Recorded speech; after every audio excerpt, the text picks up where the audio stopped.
As governments meet for the UN Climate Change Conference in Warsaw and seek for ways to deal with the inevitable impacts of climate change, there is disappointment about the actions of some countries. I think it was a bad week what happened in the first week. It's more or less the developed countries. The message that came across was we are backtracking.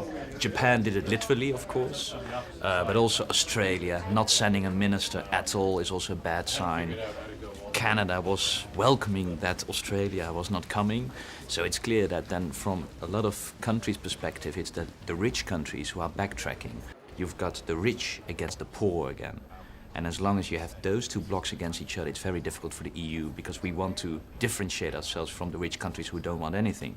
But on the other hand, we have difficulties with financing and all these kind of issues. So it's a bit difficult to get out of the rich versus poor blocks. Paradoxically, one country, Taiwan, wants to contribute, but is denied access to the UN Climate Change Conference.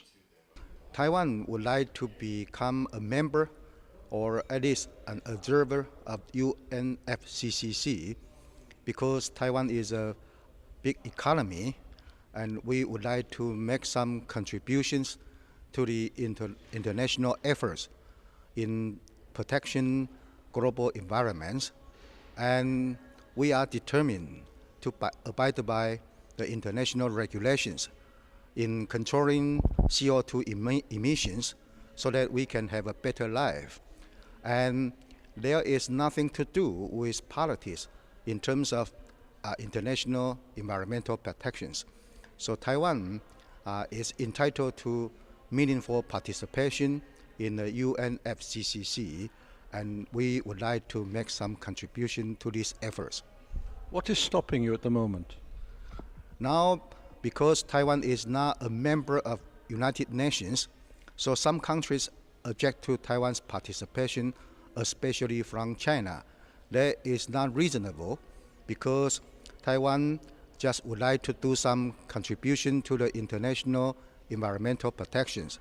There is nothing to do with one country, one China, one Taiwan. We would like to do some contribution only. How can the European Union help you? Yes. European Union is very influential in United Nations.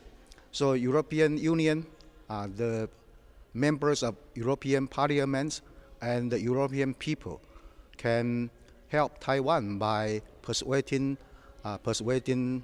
European Union and United Nations to allow Taiwan to join UNFCCC as members. That is the best choice for us.